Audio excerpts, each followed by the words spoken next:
How's your joy? Welcome to the KiZE Guys podcast. We're a passionate group of entrepreneurs, health enthusiasts, and world changers with the love for helping you grow and become your very best in all areas of your life. Each episode, we give you empowering and inspiring stories, ideas, and actions to help you be great, love people, and lead a life that changes the world.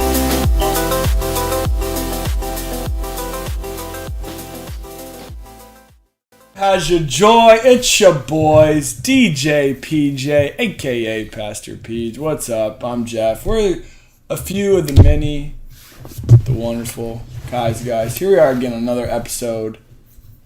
What's our podcast name? The KiZE Guys podcast. Oh, the KiZE Guys podcast. Boy, man. Yeah. Very creative. Man, Peach, how you doing? Doing great, man. I love being in your place. I love doing this. Hey. There's something about when you hit record and it's a whole different environment. I don't know. It's interesting. Hey, man. It's, it's cozy, but it gives creative vibes, you know? I mean, sure. That was the old mold that we used to hand mold bars at beginning. My God. That Rob actually made as a gift for me. So just part of the creative environment in here. That is awesome. I don't have style, but you know what? We have homie love touches. Absolutely. Yeah. Well, I just feel like when the cameras turn on, it's like, now this is not just about me and you. Now this is about how we can give the most gifts to people. So people, man. Yeah, all the Care Bears out there, just bringing the heart out, letting it out, man. Anyway. Man, what are we talking about this week? So one of our listeners had asked us, wouldn't mention her name. I don't know if she's gonna be comfortable with it or not, but this episode is all about breaking through uncomfort and getting to the awesomeness. But Malika had asked us if we could talk about some of the do's and don'ts in communication, or just some of the keys to having a great communication in business, outside of business, networking, all of that. So, man, fantastic. Well, Malika, thank you for your question and your lovely ears listening. We value that. Man, what a hard thing. Communication, I think, is something that most people struggle. I take it back to when I was in college, just a few years back.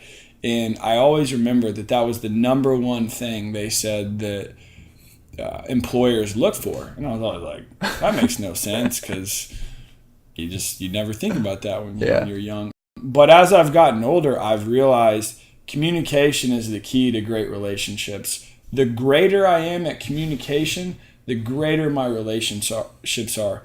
I only can be a great communicator is if I care to build that relationship. And so I think for me, if you want to be rare, you have to care. And if you want to be great, you got to communicate. So what prevents us from that?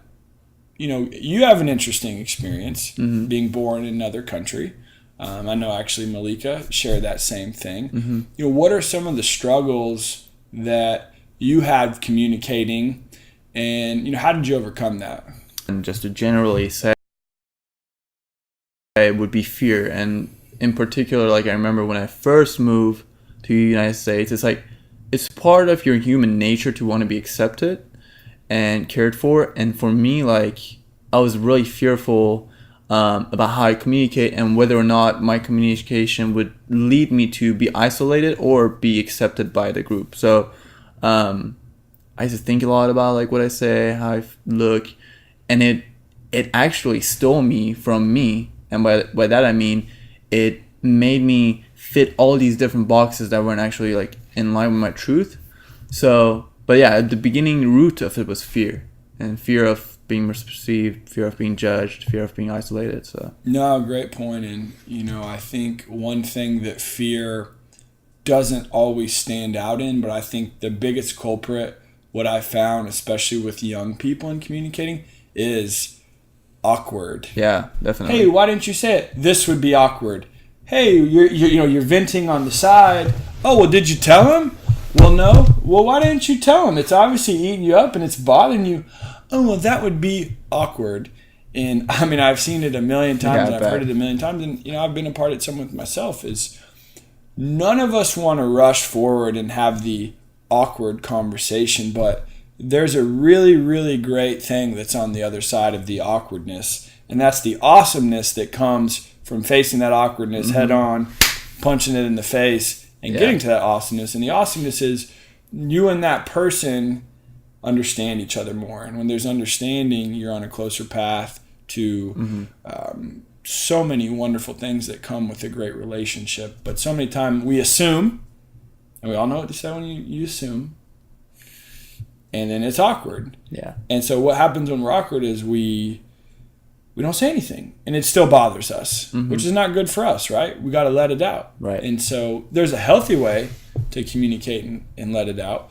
But I do think, yes, going back to fear shows up on the surface as awkwardness, and I would just encourage everybody to embrace the awesomeness that comes from it and be awkward. And the other thing I would say is having hard conversations is just like growing a muscle, right? Absolutely. So when you first face it, you can't lift it. You don't think you're strong enough to do it. And the reality is you do it. You may get a little sore, but the beautiful thing is you come back. You're not dead. You're not done.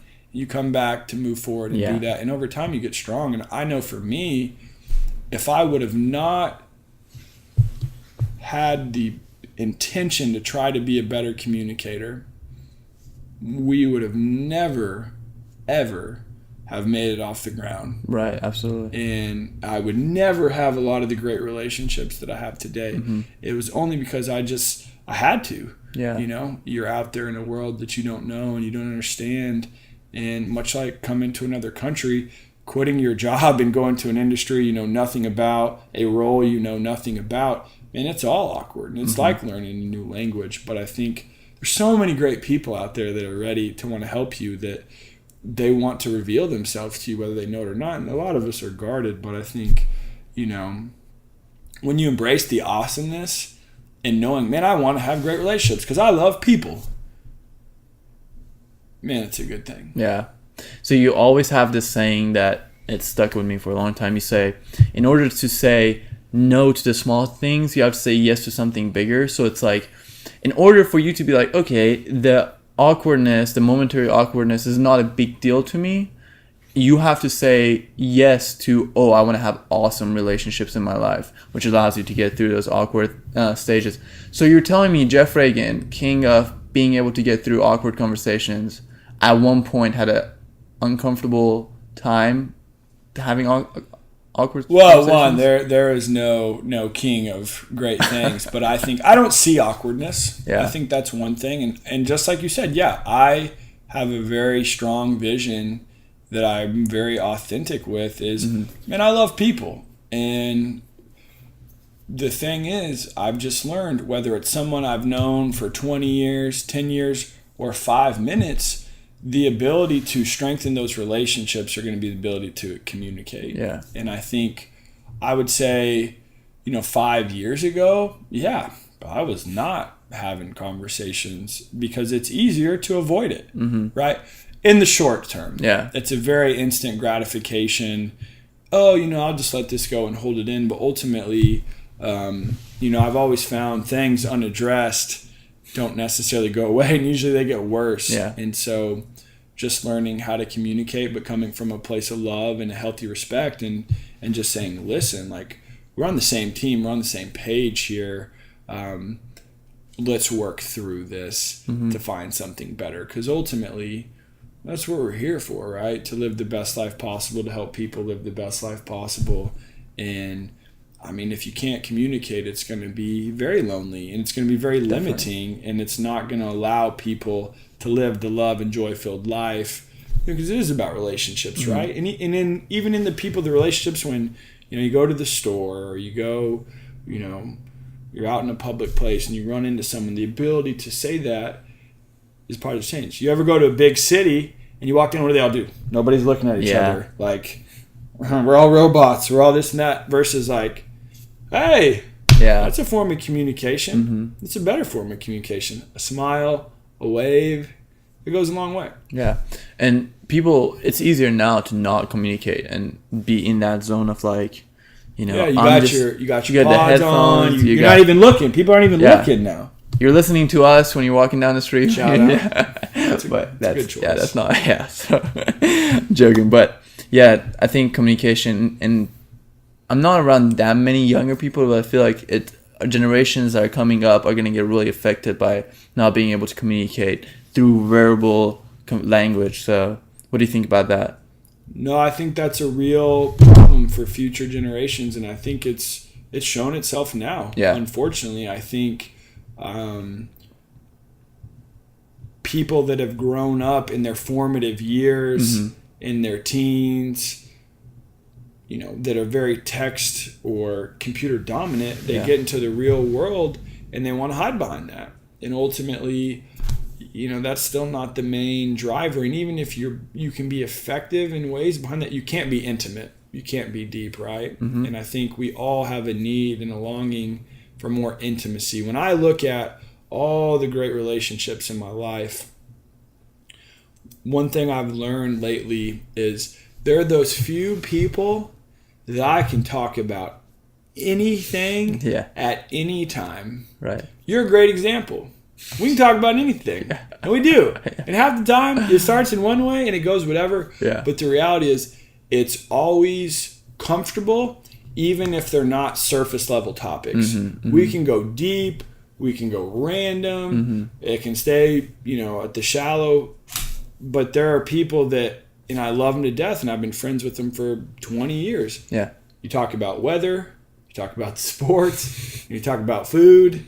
And that's it. They don't want to reveal themselves. They don't want to talk about their struggles, their vulnerabilities. And I'm the type of person that I found through some of my friends and people over the years that let's talk about it. Like if you're hurting, let's address it. I'm here to help. But that takes courage for people to come out and say, hey, I'm hurting. Let's talk about this. And I'm not saying I do that for a lot of people too, but I think having those trusted people that you can communicate with, those are the greatest. And you value those people so much and they mean so much to you. And so I've just found being the person that makes yourself available to communicate, because here's the thing. If they know that PJ's the guy that regardless of what they say to him, he's not going to think it's awkward or judge him or whatever, that brings peace. That's a gift that you give. So if you're known as a great communicator, and listening is part of that, right? Definitely. But I think going back to generationally, I think it's a danger spot because people want to look at the surface level of all the problems and all the crap that we have, and man, part of it's just the breakdown of we want to love things and use people versus love people and use things. And it's hey, we've lost sight of what's important, and we're not developing our young people in ways that they can express themselves in a way doing that. So we hide behind technology, and the same longings of the human heart are there, and it's they go unfulfilled, and then people get confused and they lose self-esteem. And anyways, there's other issues.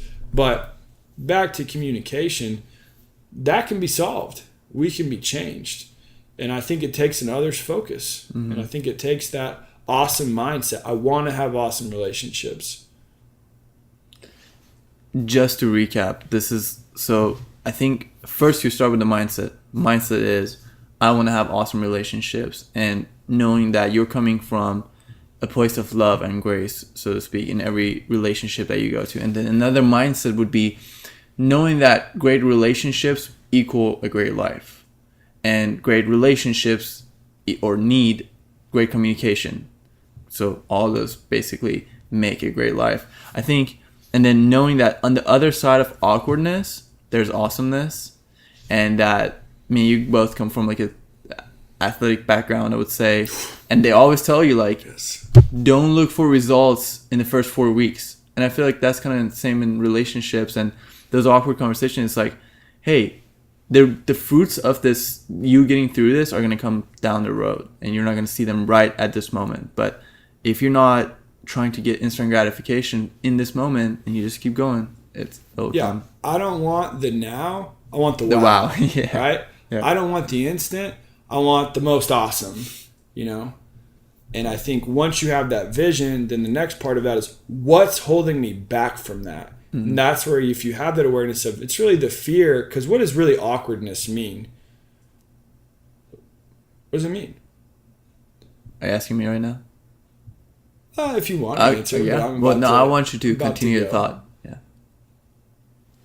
What are we really afraid of? We're afraid that people won't love us if we have an awkward conversation. They won't like us. They'll think we're weird. Ultimately, it all goes back to feeling loved, feeling valued, feeling important, right? So we hold back. But that's like stabbing ourselves on the inside because we never address that thing that's bothering us anyways, right? And so I think once you take the vision, I'm always dream-based decision-making for me.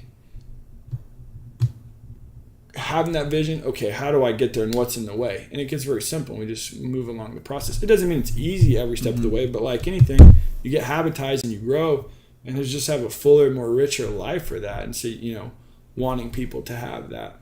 So if you were to give our friend Malika 3 tips, takeaways, or even one powerful tip is better than, 3 just... Well, I think like we said, just do you have the desire to have awesome relationships?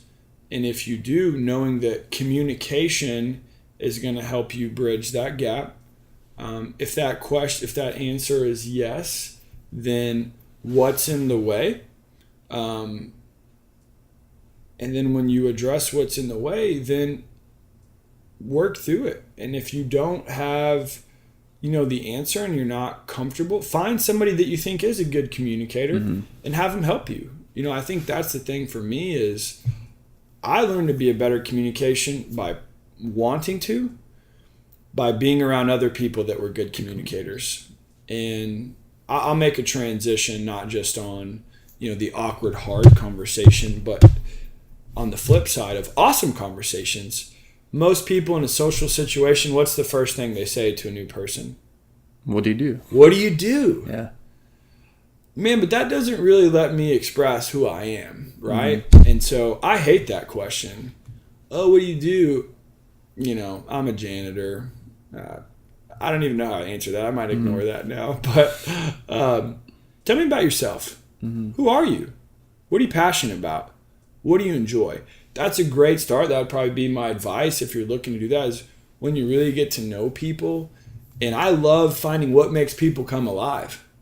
What are your dreams? What are your goals? Oh, okay, if you don't have that, that's okay. Maybe you can help them in that. And I've also found I like seeing where people came from, because I think when you understand where people came from, it gives them a little more understanding to who they are, which if you know that, then you can communicate. But that shows you care, right? Because most people don't ask anything past, what do you do? Yeah. Oh, great. I'm in oil and gas, or, I have a business, or I'm a fitness coach. Yeah. Okay.